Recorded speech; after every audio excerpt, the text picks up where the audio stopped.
구하여서 계약한 길 떠나며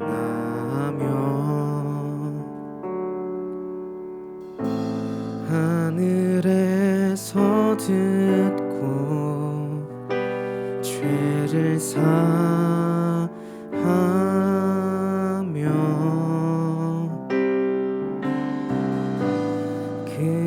그들의 땅은 고치리라.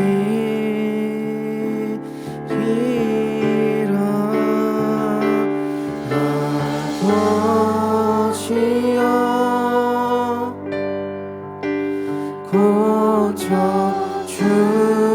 고쳐주소서.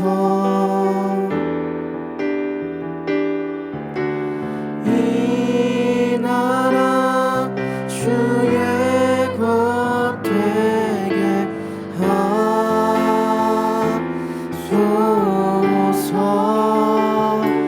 주 하나님 간절히 기도하오니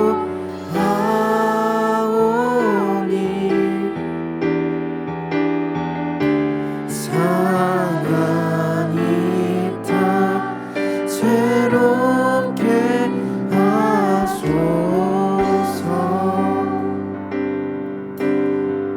무릎 꿇고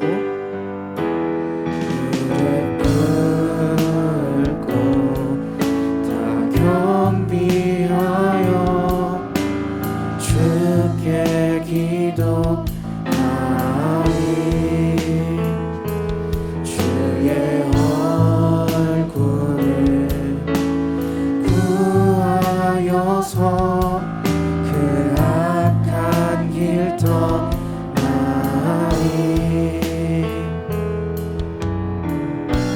주님의 자비로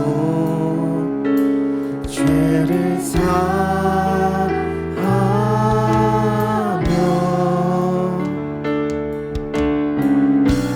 그들의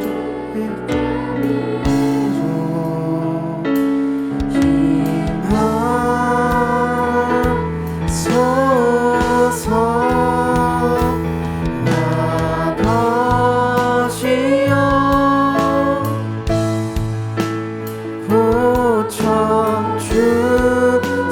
고쳐주소서. 이 나라 주의 것 되게 하소서. 주 하나님 간절히 기도하오니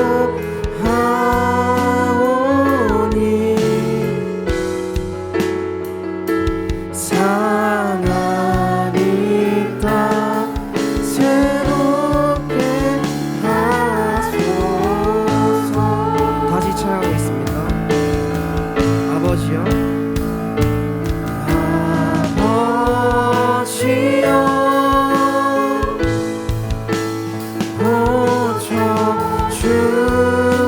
고쳐주소서.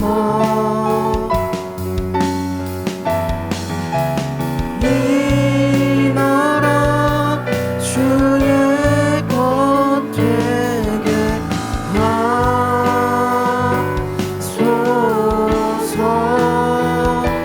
주 하나님 간절히 기도하오니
사랑의 하나님, 지난 한 주도 우리들을 지켜주시고 오늘도 예배 자리에 나오게 해주심에 감사드립니다.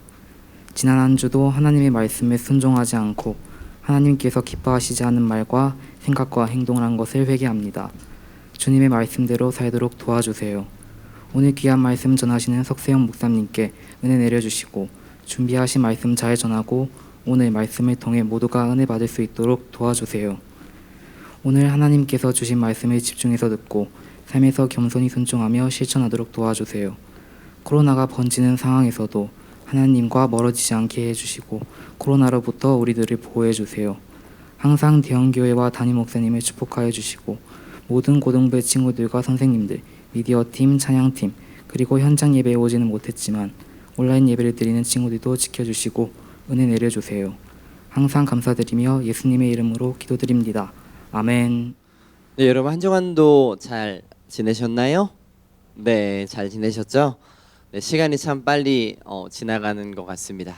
벌써 방학 또한 2주 정도 남았죠. 2주 뒤면 개학을 앞두고 있는데 우리가 남은 방학의 시간도 여러분의 계획한 부분에 잘 맞춰서 또 우리의 신앙도 잘 점검하는 여러분의 모습이 되었으면 좋겠습니다.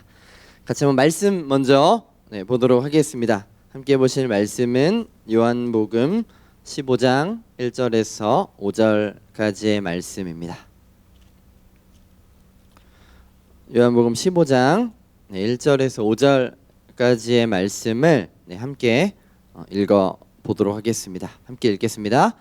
내가 참 포도나무요 내 아버지는 그 농부라. 물은 내게 있어 과실을 맺지 아니하는 가지는 아버지께서 이를 제해 버리시고 무릇 과실을 맺는 가지는 더 과실을 맺게 하려 하여 이를 깨끗게 하시느니라. 너희는 내가 일러준 말로 이미 깨끗하였으니 내 안에 거하라. 나도 너희 안에 거하리라. 가지가 포도나무에 붙어 있지 아니하면 절로 가시를 맺을 수 없음 같이 너희도 내 안에 있지 아니하면 그러하리라. 나는 포도나무요 너희는 가지니 저가 내 안에 내가 저 안에 있으면 이 사람은 과실을 많이 맺나니 나를 떠나서는 너희가 아무것도 할 수 없음이라. 아멘. 오늘은 접촉이라는 제목으로 말씀을 나눠 보려고 합니다. 여러분 이제 얼마 남지 않은 새학기 새학년을 맞이할 텐데요. 그것을 준비하면서 많은 친구들이 다양한 기도 제목을 가지고 있을 겁니다. 보통 성적이 잘 나와야겠죠. 또 고1이든 고2든 고3 친구들이든 진로를 찾는 것도 너무나 중요할 겁니다. 그런데 이렇게 신방을 하고 전화를 하면서 여러분들이 가장 많이 하는 것이 무엇이냐면 그런 기도 제목이 무엇이냐면 좋은 친구들과 좋은 선생님들을 만나게 해달라는 그런 기도 제목이었습니다. 특히 고등학교 때 좋은 친구를 사귀는 것은 어찌 보면 여러분의 성적표보다 더 중요하게 여러분의 인생에 큰 영향력을 미칠지도 모릅니다. 특히 이번에 특성화고에 들어가거나 아니면 이미 다니고 있는 친구들은 더한 것 같아요. 대부분 기숙사 생활을 월요일부터 금요일까지 하게 되죠. 심지어는 자는 시간까지 친구들과 붙어 있습니다. 만약에 기숙사 방 안에서 큰 다툼이 일어난다면 어떨까요? 저 같으면 불편해서 제대로 잠도 자지 못할 것 같습니다. 문제를 해결하기 위해서 얼마나 많은 시간과 노력을 들여야 할까요? 생각만 해도 골치 아프고 어려운 문제인 것 같습니다. 청소년기에 어떤 친구를 만나느냐는 참으로 중요합니다. 친구 따라 강남 간다라는 그러한 말이 있는데요. 이 말은 아주 멀고 익숙하지 않은 곳에 내 친구가 간다면 그 친구를 따라간다는 그러한 뜻을 가지고 있습니다. 나는 전혀 할 마음이 없는데 내 친구가 하니까 덩달아 나도 하게 된다는 그러한 의미입니다. 실제로 이런 친구들이 있을까요, 없을까요? 네. 내가 아직도 진로에 대해서 잘 생각하지 못했고 결정하지 못했는데 내 친구가 나 여기 학교 갈래라고 했을 때 그냥 아무 생각 없이 따라가는, 특히 남학생들 중에 그런 친구들이 생각보다 많이 있는 것 같습니다. 그렇기 때문에 지금 이 시기에 누구와 대화를 나누고 또한 어떤 사람과 관계를 맺느냐가 참으로 중요합니다. 제 친구 중에 고등학교 1학년 때부터 친하게 지내던 친구가 하나 있었는데요. 걔네 아버지가 삼성전자의 부장님이었습니다. 그 친구는 가장 자기 아버지에 대해서 대놓고 뭔가 자랑하거나 그러진 않았는데요. 자랑스러워했던 것 같아요. 대학생이 되고 얼마 안 돼서 어느 날 밤에 갑자기 전화가 왔습니다. 이 친구한테. 그리고서 다른 몇몇의 친구들과 함께 어디를 올라가자는 거예요. 자기 아버지 차를 막 끌고 오더니 서울에 가보면 북악 스카이웨이라는 곳이 있습니다. 거기에 올라가서 밤인데 한밤중에 같이 커피를 한 잔 하자고 하더라고요. 이 북악 스카이웨이가 어디냐면요, 서울의 중심이라고 말할 수 있는 이 광화문과 종로가 한눈에 보이는 아주 전망이 좋은 곳입니다. 우리나라에서 이름만 들어도 알 수 있는 그런 기업들의 빌딩들이 몰려 있는 곳이죠. 거기에 올라가서 당시에 10,000원짜리 엄청 제 주머니 15,000원 들고 있었는데요. 10,000원짜리 커피를 마시면서 그 친구들과 여러 이야기를 나눴습니다. 그럴 때 이 친구가 이렇게 이야기를 하더라고요. 10년 뒤에는 우리도 저 빌딩 안에서 일하고 있겠지?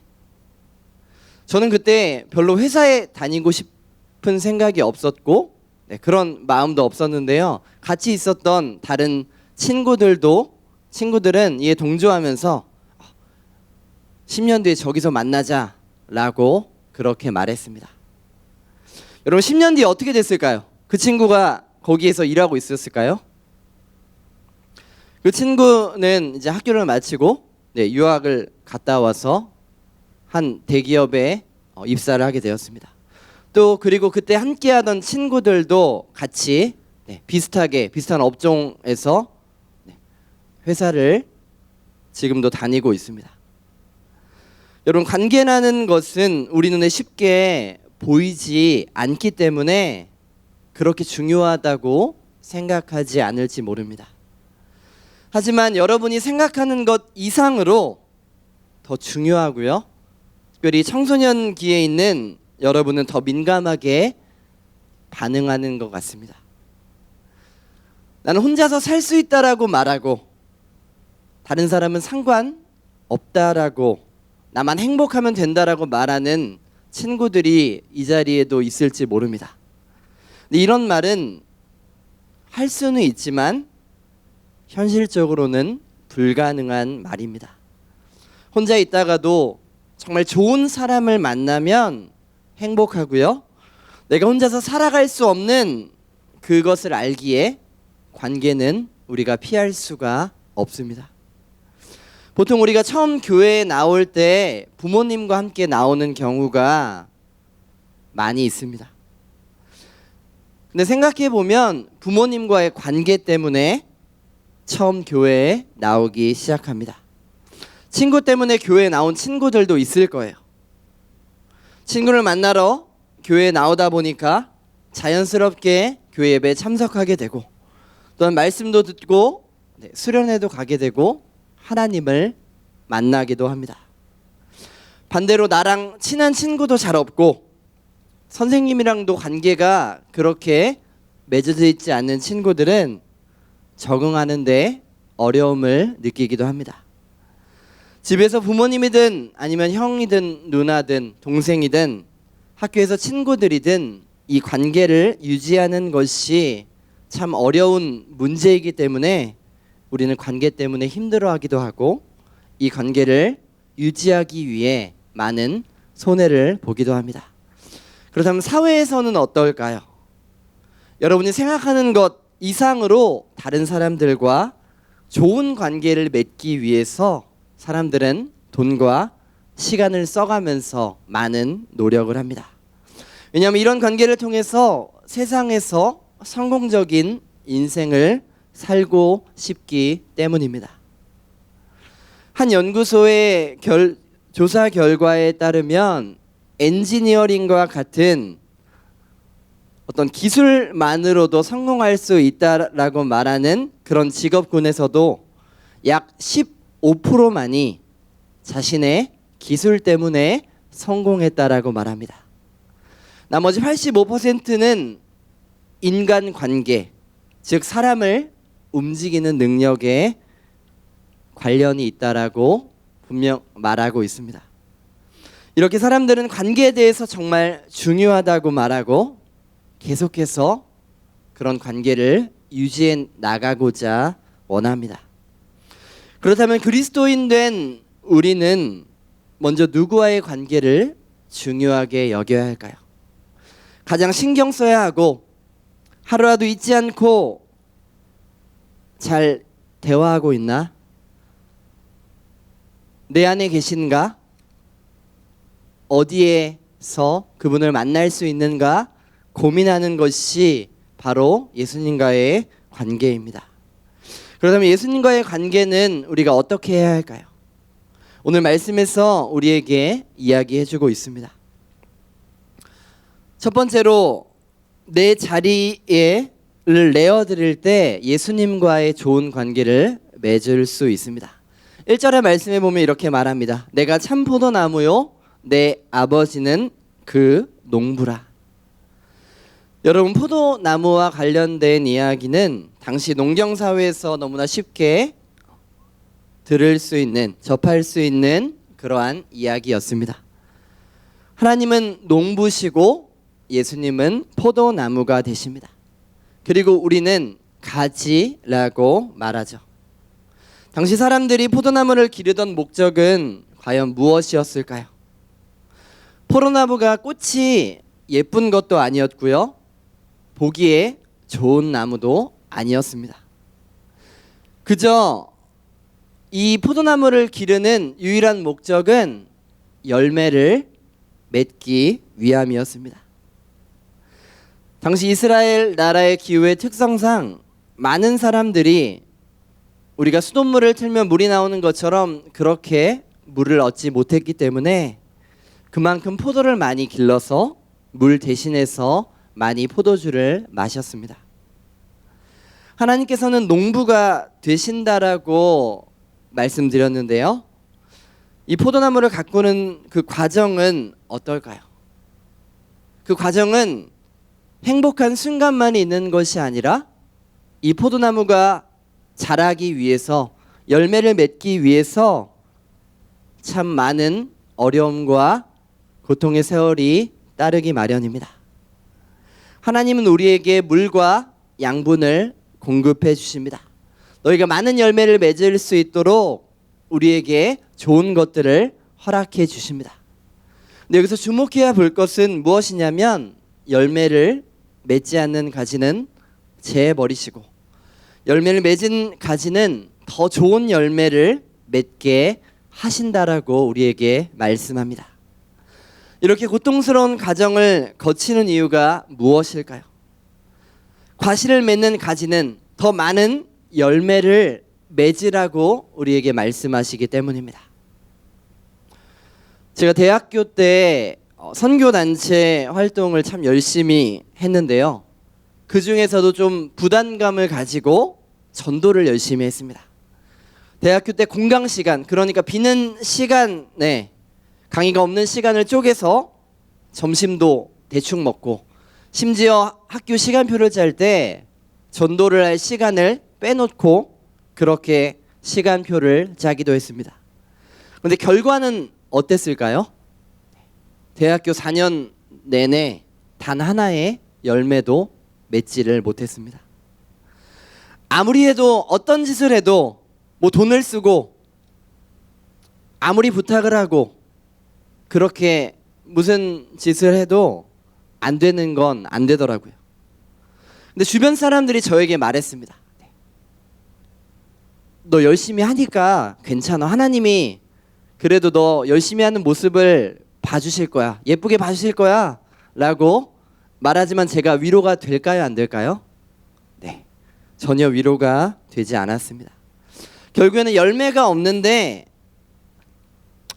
이 열매 없는 것을 보고 제 스스로 자책하면서 나는 왜 그럴까? 내가 왜 열매를 맺지 못했을까? 그렇게 고민했던 기억이 납니다. 한 학기에 최소 20명 이상씩 전도를 하고 최대 40명 이상씩 그렇게 복음을 전하는데도 불구하고 아무런 열매를 맺지 못하니 저의 신앙조차 흔들리기 시작했습니다. 먼저 제 안에 예수님이 계시다라는 그런 확신에 대해서 의심이 들기 시작하고 그러다 보니 예배를 드리는 것이 의무가 되었습니다. 주변 시선 때문에 내가 전도를 이제까지 해왔나? 또한 이걸 해야 하나님이 나를 예쁘게 봐주시겠지라는 그러한 생각도 들게 되더라고요. 그러던 어느 날 말씀을 읽으면서 기도를 하는데 마음에 이러한 생각이 들었습니다. 너가 아니라, 너가 원하는 것이 아니라 주님이 하시게끔 해야지만 제대로 된 열매를 맺을 수 있어. 너가 100의 열정을 내서 전도를 해도 예수님의 일이 더 크다라는 것을 마음속에 깊이 새길 수가 있었습니다. 오늘 말씀에서 보면 이 포도나무는 참 포도나무라고 말씀하시는 예수님을 가리키지만 당시 구약의 백성들을 가리켜 이스라엘 백성들을 가리켜 포도나무라고 그렇게 많이 비유를 했습니다. 근데 그들은 자신이 포도나무인지 알고 하나님이 양분을 주시고 공급하셔야지만 살아갈 수 있는 존재인데 그것을 깨닫지 못하고 자신들의 잘난 맛으로 살았습니다. 그러다 보니까 하나님 앞에 불순종하게 되고 자꾸 가지로서의 역할을 하지 않고 내가 포도나무다라고 생각하며 불순종했을 때 결국에 잘려나간 가지의 신세가 되고 말았습니다. 근데 오늘 예수님은 이렇게 말씀하십니다. 나는 참된 포도나무다. 거짓된 포도나무가 아니라 진짜 포도나무라고 말씀하십니다. 여러분, 이 참 포도나무는 예수님만을 가리키는 것이 아닙니다. 예수님과 하나 된 내 모습에 대해서 말하고 있습니다. 예수님만이 참 포도나무가 아니라 가지 되어 포도나무에 붙어있는 우리들과 함께 하신다라고 주님은 우리에게 말씀하십니다. 우리가 해야 될 것은 그저 내 자리를 주님 앞에 내어드릴 때 주님이 나와 함께 하시고 우리를 열매 맺게 하신다라고 우리에게 이야기하고 계십니다. 두 번째로 예수님과의 좋은 관계를 갖기 위해서는 깨끗해야 합니다. 2절 하반절의 말씀에 보면 개역개정의 말씀인데요. 이렇게 말씀합니다. 무릇 열매를 맺는 가지는 더 열매를 맺게 하려 하여 그것을 깨끗하게 하시느니라. 우리가 예수님께 붙어있기 위해서 우리가 해야 할 일이 있는데 그것은 우리의 깨끗함을, 우리 마음의 정결함을 유지하는 것입니다. 포도나무 되신 예수님께서는 가지된 우리가 열매를 맺기 위해서 필요한 물과 양을 공급해 주십니다. 그런데 내 안에 아무리 그 물을 주시고 아무리 양분을 주시더라도 내 안에 그것을 가로막는 것이 없어야만 합니다. 즉 막힘이 없어야 한다라는 것이죠. 그래서 깨끗함이 우리에게는 너무나 필요합니다. 3절 말씀에서도 계속해서 강조를 합니다. 너희는 내가 일러준 말로 이미 깨끗하여졌다라고 말하고 있는 것이죠. 주님은 우리에게 말씀하십니다. 그저 붙어 있어라. 거하라는 것은 내 안에 주님의 영향력이 계속해서 공급받으라는 것입니다. 주님의 능력과 은혜와 감사가 내 안에 피가 계속해서 도는 것처럼 나를 깨끗하게 만들 수 있다라고 말씀합니다. 하나님은 거룩하신 분이시기에 죄와 함께 하실 수가 없습니다.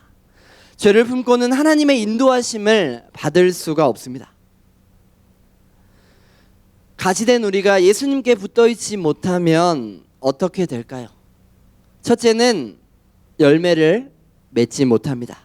4절 말씀에 보면 이렇게 말합니다. 내 안에 거하라 나도 너희 안에 거하리라. 가지가 포도나무에 붙어 있지 아니하면 스스로 열매를 맺을 수 없음 같이 너희도 내 안에 있지 아니하면 그러하리라. 두 번째로 열매뿐만 아니라 우리는 아무것도 할 수 없다라고 말하고 있습니다. 5절 말씀에 보면 이렇게 말합니다. 나는 포도나무요 너희는 가지라. 그가 내 안에 내가 그 안에 거하면 사람이 열매를 많이 맺나니 나를 떠나서는 너희가 아무것도 할 수 없음이라. 이렇게 열매를 맺지 못할 뿐만 아니라 아무것도 할 수 없게 됩니다. 그리고 마지막으로 6절 말씀에 말하는 것처럼 죽음에 이르게 됩니다.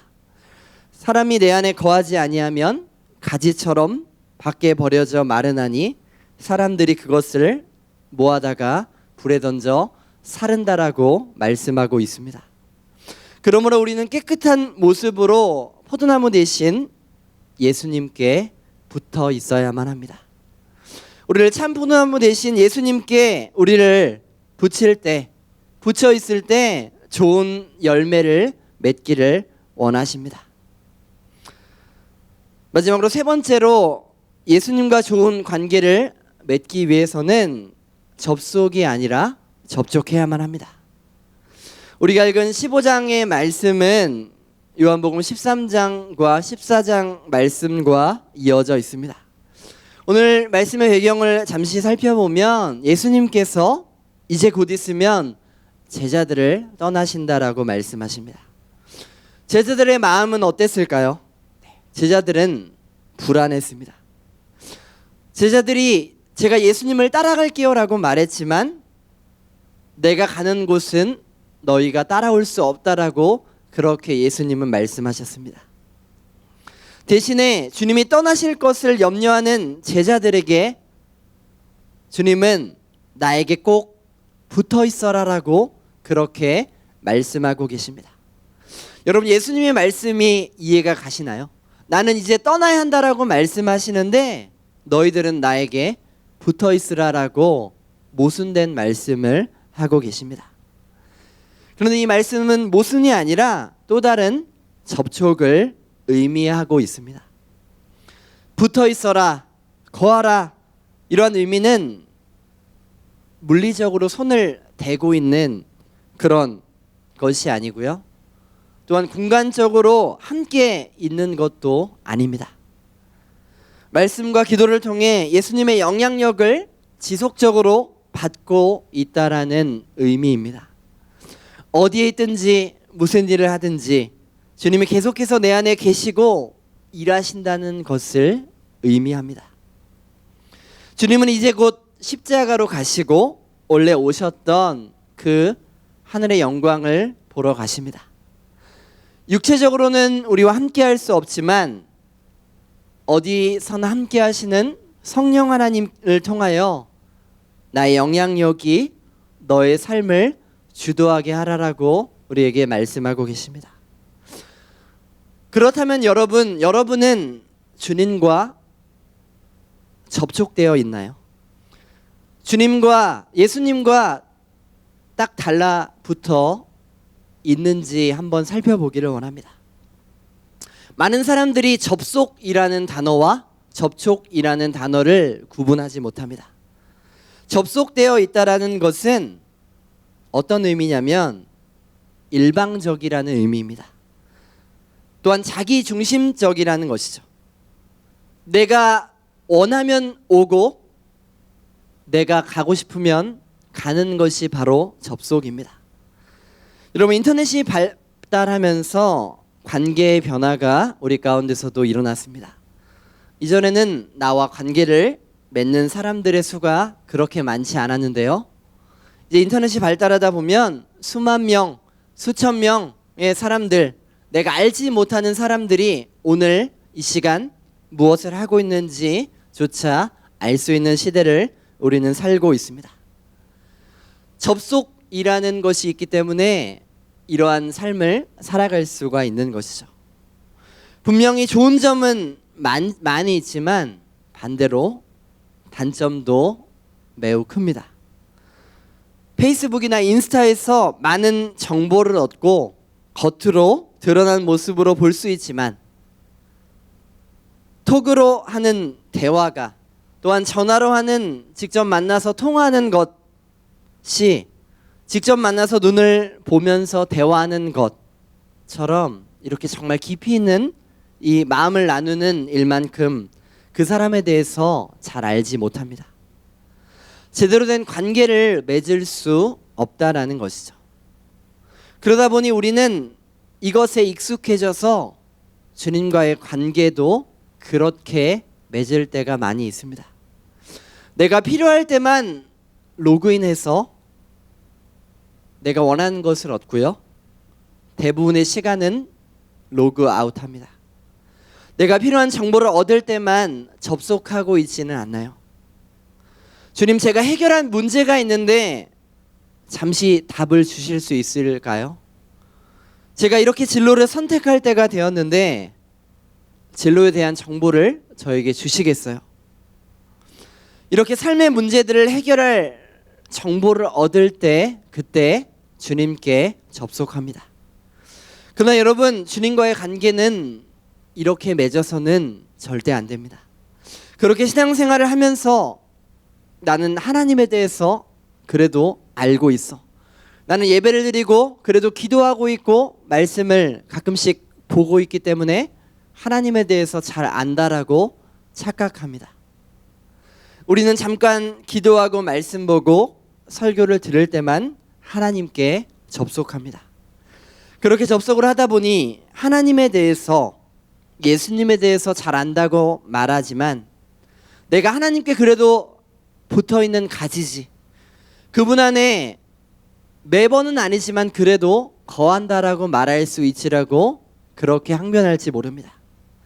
근데 그것은 그저 하나님에 대한 지식과 정보가 있다는 그뿐입니다. 그렇다면 우리가 어떻게 해야 할까요? 접속이 아니라 접촉해야 합니다. 접촉은 서로 간의 만남이고 교류입니다.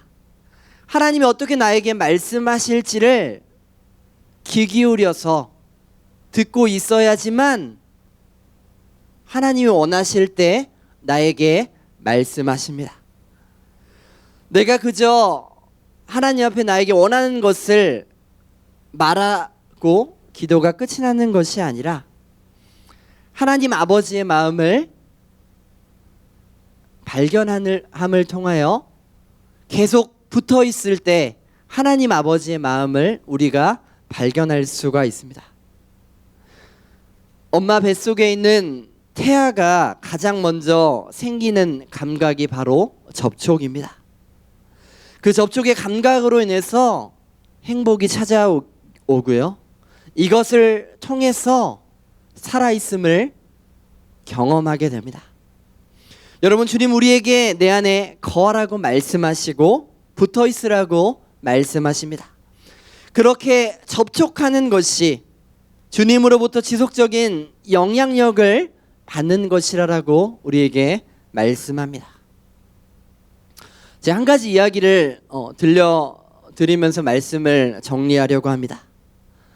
평소 등산을 좋아하던 한 청년이 있었습니다.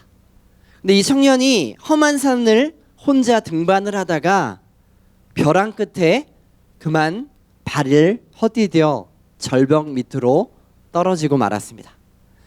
그런데 다행히도 절벽에 있던 나뭇가지 하나를 붙잡게 되었습니다. 그 청년은 있는 힘껏 소리쳤습니다. 도와달라고, 거기 아무도 없냐고 그렇게 말했죠. 오랫동안 소리쳤지만 그의 목소리를 듣는 사람은 아무도 없었습니다. 그래서 그 청년은 이제 죽는 일만 남았구나, 그렇게 자포자기한 심정이었습니다. 근데 어느샌가 어떤 세미한 음성이 들리기 시작합니다. 사랑하는 아들아, 나는 너의 하나님이다. 그때 청년이 그 전에 소리보다 더 크게 소리쳤습니다. 하나님이시라고요? 그렇다면 제발 저를 살려주세요. 이번만 살려주시면 앞으로 제가 주님을 더 잘 믿겠습니다. 제가 뭐든지 하겠습니다. 그렇게 소리쳤습니다. 그때 하나님이 뭐라고 말씀하셨을까요? 그렇다면 나를 믿고서 너가 붙들고 있는 이 나뭇가지를 손에서 놓아보렴. 잠시 침묵이 흐르더니 마침내 그 청년이 입을 열어 다시 이렇게 소리치기 시작했습니다. 거기 누구 없어요? 여러분, 이 이야기를 들으니 어떤 생각이 드시나요? 붙잡고 의지할 것이 조금이라도 있으면 하나님을 붙잡지 않는 것이 우리의 모습입니다. 하나님을 믿는다고 말은 하지만 실제 삶의 현장 속에서는 하나님보다 더 귀한 것들이 많이 있습니다. 하나님보다 사람을 더 귀하게 여기고 하나님보다 세상 것들을 귀하게 여깁니다. 하나님보다 내 경험과 내 손에 쥐고 있는 것들을 더 붙잡고 의지하며 살아가는 경우가 얼마나 많은지 모릅니다. 내가 하나님을 믿지만 이것은 결코 놓을 수 없다라고 말하는 것이 우리에게는 한 가지씩은 있습니다. 오늘 내 삶의 참된 능력이 되시는 하나님을 경험하지 못하는 경우가 이것 때문에 우리에게 많이 일어난다는 것입니다. 그래서 때로는 하나님께서 당신의 자녀들을 사랑하셔서 더 이상 붙잡을 것이 없는 한 그런 한계 상황으로 우리를 몰아가실 때가 있습니다. 왜 그러실까요? 그래야 내 힘으로는 살 수 없다고 완전히 황복하고 하나님만 붙잡게 되기 때문입니다. 로버트 슐러라는 목사님의 기도문 중에 이러한 고백이 있습니다. 하나님께서 절벽 가까이 오라고 부르셔서 나는 그리로 갔습니다. 그랬더니 절벽 끝으로 더 가까이 오라고 부르셨습니다. 그래서 절벽 끝까지 갔는데, 그런데 하나님은 절벽 끝에서 나를 밀어 떨어뜨리시는 것입니다. 나는 떨어지고 또 떨어졌습니다. 그제서야 나는 알았습니다. 하나님께서 나에게 날아갈 수 있는 능력을 주셨다는 사실을. 여러분, 그렇습니다. 우리는 어떻게든 내 힘으로 살려고, 절벽 밑으로 떨어지지 않으려고 우리가 움켜쥐고 있는 것들을 끝까지 내려놓지 않습니다. 그러나 하나님은 우리가 붙잡을 것 하나 없는 절벽으로 우리를 부르시고 우리를 절벽 밑으로 떨어뜨리십니다. 그러면 나의 한계를 깨닫고 내가 사는 것이 내 힘으로 사는 것이 아니라 오직 하나님의 능력으로 산다는 것을 깨닫게 되기 때문입니다. 그분께 붙어 있어야지만, 그분 안에 있어야지만 내가 살 수 있다라는 것을 주님은 때로는 이러한 사건과 사고를 통하여서 우리에게 말씀해 주십니다. 내 손에 움켜쥐고 있는 것들을 내려놓아도 우리는 죽지 않음을 깨달을 수 있습니다. 오히려 내가 움켜쥐고 있는 것, 이것을 하나둘 내려놓기 시작할 때 하나님이 모든 것을 공급하시는 그 농부이시고 내가 포도나무 대신 예수님께 붙어있기만 하면 내 삶이 안전하고 편안하다는 사실을 우리는 그제서야 알게 됩니다.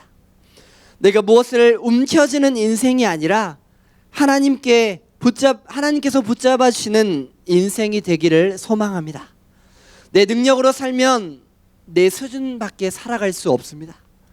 하나님의 능력으로 살면 세상이 감당치 못할 그러한 수준으로 우리를 가장 밑에서부터 올려주십니다. 이러한 사실을 믿으시기를 원합니다. 이제 말씀을 정리합니다. 사랑하는 여러분, 하나님은 우리가 좋은 열매를 맺기를 바라십니다. 좋은 열매를 맺기 위해서 하나님 앞에 꼭 달라붙어 있어야만 합니다. 접속하는 인생이 아니라 접촉하는 그러한 삶을 살아가야만 합니다. 여러분, 접촉되지 않으면 어떠한 문제가 있을까요? 삶에 열매가 없습니다.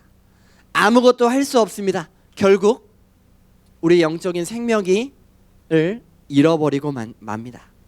하지만 그저 붙어 있다면 모든 것이 가능해집니다. 생명을 얻고 우리가 모든 것을 할 수 있다라고 말하고 또한 열매를 맺는 삶을 살아가게 됩니다.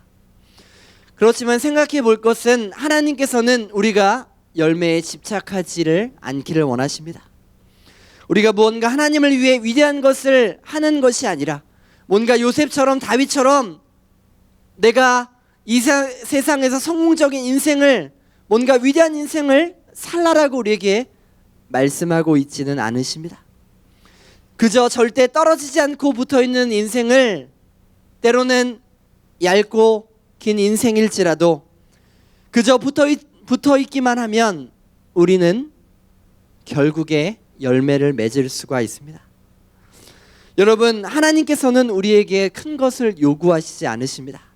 우리에게 어떤 위대한 일을 하려고 할 때 그때만 역사하시는 분이 아니십니다.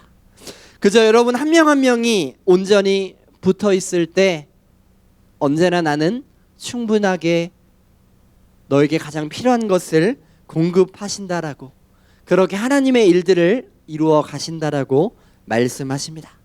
오늘도 매 순간 정말 깨끗한 모습으로 하나님 앞에 붙어 있어서 좋은 열매를 맺으며 살아가시는 여러분 되시기를 예수님의 이름으로 축복합니다. 이 시간 함께 기도하며 나아가도록 하겠습니다. 여러분, 우리가 살아가면서 주님과 어떠한 관계를 맺으면서 살아가고 계신가요? 예배 시간만, 아니면 잠깐 잠들기 전에 기도하는 그 시간만 내가 일방적으로 예수님께 접속하고 있지는 않나요? 우리의 모습을 돌아보며 내가 정말 하나님의 말씀을 듣고 그 말씀 따라 살기를 원하고 있는지, 주님과 기도할 때에 하나님이 말씀하시는 그 하나님의 마음을 알기를 원하며 하나님의 마음으로 살아가고 있는지 우리의 마음을 돌아보기 원합니다. 주님은 그저 말씀하십니다. 너희가 가진 것은 너희가 열매를 맺기 위함이라고 말씀하십니다. 우리의 열매가 맺기 위해서는 그저 나에게 붙어 있으라라고 말씀하십니다. 주님, 우리가 이번 한 주간 삶을 통하여 다른 어떤 것이 아니라 하나님 앞에 이 포도나무 대신 예수님께 붙어있는 인생이 되게 해달라고 이 시간 다 함께 기도하며 나아가도록 하겠습니다. 기도하겠습니다. 사랑과 은혜가 충만하신 하나님 아버지, 우리의 모습을 다시금 돌아봅니다. 우리가 정말 관계가 정말 중요한데 누구와 관계 맺고 있는지, 나의 시간을 누구와 함께 보내고 있는지 돌아보게 하여 주시옵소서. 주님, 그리스도인 된 우리가, 하나님의 자녀된 우리가 예수님과 얼마나 깊은 관계와 교제를 누리고 있습니까? 그저 내가 일방적으로 내 자기 중심적으로 하나님과의 관계를 맺고 있다면 정말 다시금 돌이켜 주님과 관계를 바로 회복할 수 있도록 주님 도와주시옵소서. 나는 포도나무여 너희는 가지니 저가 내 안에 있으면 많은 열매를 맺는다라고 말씀하신 것처럼 주님은 그렇게 말씀하십니다. 내 안에 꼭 붙어 있다면 언젠가는 내 지금의 모습이 별 볼 일 없을지라도, 내 지금의 모습이 연약할지라도 귀한 열매를 맺고 나와 함께 하신다라고 말씀하십니다. 그 하나님의 마음을 알게 하시고 듣게 하시고 보게 하여 주시옵소서. 언제나 우리 함께 하신다 말씀하시는 그 하나님 앞에 붙들려 있는 그러한 삶을 살아갈 수 있도록 주님 도와 주시옵소서. 사랑과 은혜가 충만하신 하나님 아버지, 감사합니다. 주님, 한 주간 삶을 살아가면서 단 한순간이라도 내가 주님과 함께 하고 있는지, 주님의 마음을 알고 있는지 생각해 봅니다. 근데 우리의 모습을 돌이켜 볼 때 내가 일방적으로 주님을 찾고 주님의 말씀하시는 것을 듣지 않은 우리의 모습을 발견하게 됩니다. 주님, 그런 마음이 우리 가운데 있다면 다시금 돌이켜 포도나무이신 예수님께 붙들린 인생이 될 수 있도록 주님 도와주시옵소서. 우리가 이 방학 가운데 삶을 살아가면서 그저 이 예배 시간에 나와서 하나님만을 찾는 것이 아니라, 그것이 내가 하나님을 안다고 말하는 것이 아니라 내 마음을 주님 앞에 내어 맡길 때, 그저 가지된 모습으로 살아갈 때 내 삶에 풍성한 열매를 맺게 하시는 주님을 만날 수 있도록 도와주시옵소서. 내 마음과 생각 모든 것 잘 아시는 주님, 단 한순간이라도 그저 붙어 있으면 주님이 나를 사용하신다 말씀하십니다. 그 말씀에 열매 맺는 삶 살아갈 수 있도록, 순종하는 삶 살아갈 수 있도록, 날마다 정결한 모습으로 살아갈 수 있도록 주님 도와주시옵소서. 감사드리며 살아계신 예수님의 이름으로 기도드리옵나이다. 아멘. 헌금하도록 하겠습니다.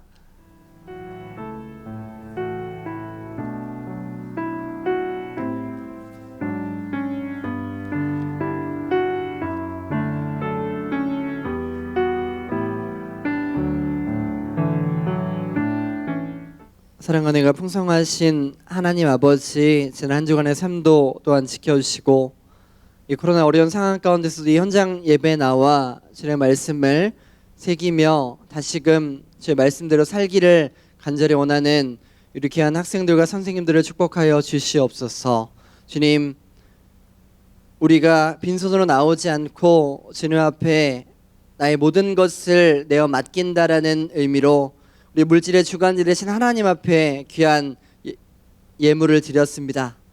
이 예물이 사용되어지는 곳곳마다 주님의 향기가 넘쳐 흐를 수 있도록 도와주시옵시고, 날마다 하나님이 함께 하시고 세우시는 놀라운 은혜가 우리 가운데 있게 하여 주시옵소서.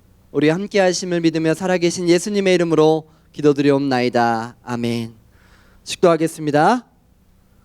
지금은 우리 구주 예수 그리스도의 은혜와 하나님 아버지의 크신 사랑하심과 성령님의 임재 위로 교통하심이 어느 때든지 포도나무 대신 예수님께 딱 붙어 있어 열매 맺는 삶을 살아가기를 원하는 귀한 우리 고등부 학생들과 선생님들 위해 이제로부터 영원토록 함께 있을지어다. 아멘.